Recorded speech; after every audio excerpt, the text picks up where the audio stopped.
Imagine putting on a VR headset and waking up in a coffin. Except it's not a game anymore.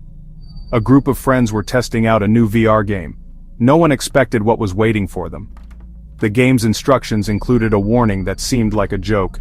Do you dare to play your worst death? As they put on their headsets, each of them woke up in a dark, enclosed space. They tried to take off their headsets, but they couldn't. Their bodies began to react to the game's stimuli. They felt claustrophobia, the cold wood, and even the ground starting to cover them. The game seemed to have a mind of its own.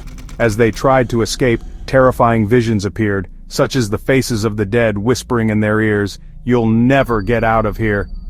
One player discovered that the game reflected their worst fears. One player suffered from claustrophobia, and the game simulated his panic in an enclosed space. Another saw a coffin filling with water, reproducing his fear of drowning. The game only ended when the player died in the virtual world.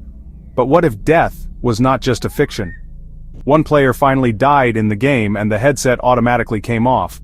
But in the real world, his body remained motionless. It all started as a regular session in a new VR game, but none of them took off their headsets. Would you dare to play a game that you might never get out of? And you? Would you be willing to face your worst fear in virtual reality? The developers of the game had designed it to push the boundaries of virtual reality, aiming to create the most immersive experience possible.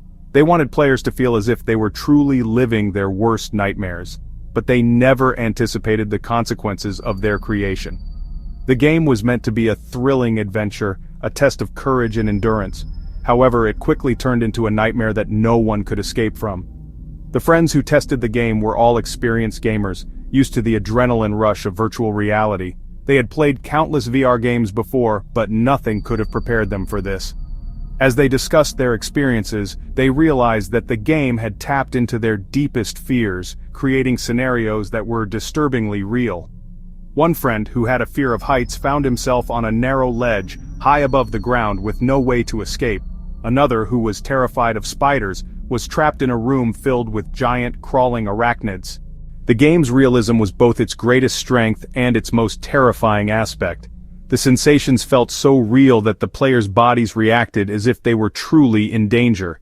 Heart rates spiked, sweat poured, and muscles tensed. The line between reality and virtual reality blurred, leaving the players trapped in a nightmarish limbo. The developers had included safety measures, but they failed to account for the psychological impact of such intense fear. When the first player died in the game and didn't wake up, panic set in. Emergency responders were called, but they were at a loss.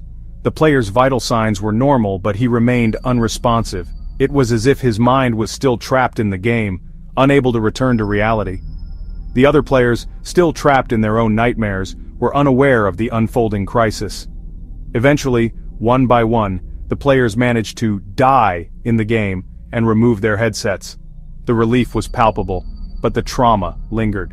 They had faced their worst fears and survived, but the experience had left deep psychological scars. The game was immediately pulled from the market, and an investigation was launched to determine what had gone wrong. The incident sparked a public outcry, with many questioning the ethics of such immersive technology.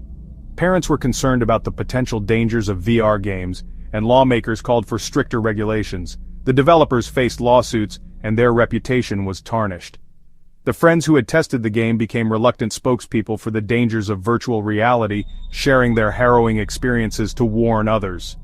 In the end, the incident served as a stark reminder of the power of technology and the importance of ethical considerations in its development. Virtual reality has the potential to create incredible experiences, but it also has the power to blur the lines between reality and fiction in dangerous ways. As we continue to push the boundaries of what is possible, we must also consider the potential consequences and ensure that safety is always a priority. So the next time you put on a VR headset, remember the story of the friends who were buried alive in a game that became all too real. Would you dare to face your worst fears in virtual reality? The choice is yours, but be careful what you wish for, because in the world of VR, your nightmares might just come true.